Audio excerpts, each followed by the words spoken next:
അർച്ചന എടുത്തി പ്രസവിച്ചു. പെൺകുഞ്ഞാ. അമ്മയും കുഞ്ഞും സുഖമായിട്ടിരിക്കുന്നു. അതൊന്ന് അറിയിക്കാൻ വിളിച്ചതാ.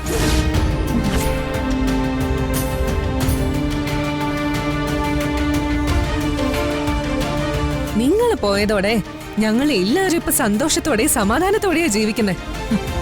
നീ അങ്ങനെ ഒരുപാട് സന്തോഷിക്കാൻ വരട്ടെ.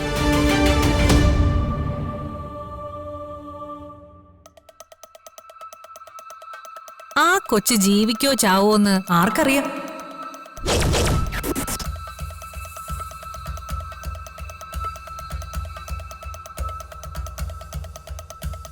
ഇൻക്യുബേറ്ററിൽ കിടക്കുന്ന ജീവൻ എപ്പോ വേണേലും പോവാം.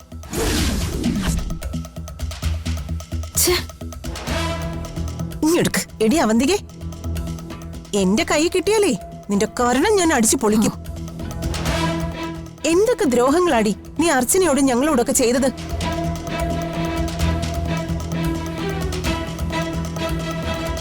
ആ ഫാനിനകത്ത് മുടി കുടുക്കി എന്നെ കൊല്ലാൻ ശ്രമിച്ചത് നീയല്ലേ? അയ്യോ, ഇതാരാ? മീരയോ? നിങ്ങള് നാത്തൂനും ഇപ്പൊ ഒന്നായോ?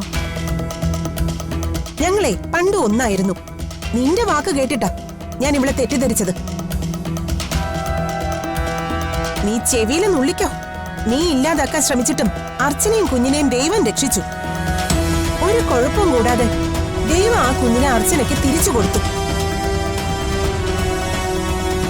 ഇനി ആ കുഞ്ഞിനോടും അർച്ചനയോടും എന്തെങ്കിലും ശത്രുതയും കൊണ്ട് വന്നാ നീ എവിടെ ഉണ്ടെങ്കിലും അവിടെ വന്ന് നിന്റെ നാവ് ഞാൻ പിഴുതെടുക്കും.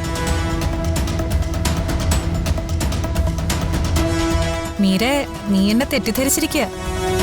ദേ, മിണ്ടിപ്പോവരുത്. നിന്റെ തനി സ്വരൂപം എനിക്ക് ബോധ്യപ്പെട്ടു. നിങ്ങൾക്ക് കാണണ്ടേ എന്റെ അച്ചുചേച്ചിയുടെ കുഞ്ഞിനെ? കാണണമെങ്കിൽ ഇങ്ങോട്ട് പോര്. ഞങ്ങൾ എല്ലാരും ഇവിടെയുണ്ട്. നിങ്ങൾ കരുതിയിരുന്നോ എന്നോട് ചെയ്ത ദ്രോഹത്തിന് എന്തെങ്കിലും ഞാൻ നിങ്ങളോട് പകരം വീട്ടും? നോക്കിക്കോ. അപ്പൊ വന്നവരും നിന്നവരും എല്ലാരും കൂടി അങ്ങ് ഒന്നിച്ചു.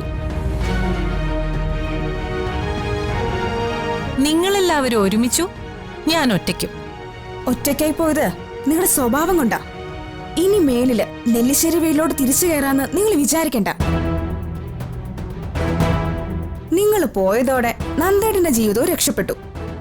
നിങ്ങളെല്ലാവരും കൂടി എന്റെ ചുറ്റും നിന്ന് എന്നെ കൊല്ലാൻ ശ്രമിച്ചാലും തീയിൽ ചുടാൻ ശ്രമിച്ചാലും അയാളെ ഞാൻ വെറുതെ വിടില്ല.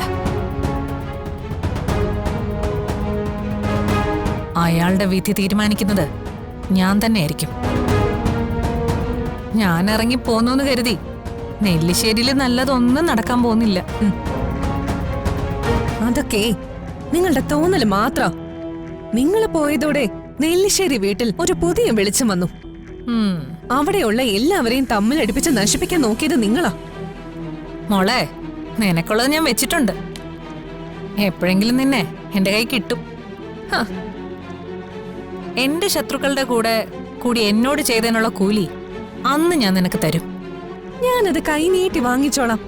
ഇപ്പൊ നിങ്ങൾക്ക് വയറ് നിറഞ്ഞല്ലോ. ബാക്കി പിന്നീട് തരാം.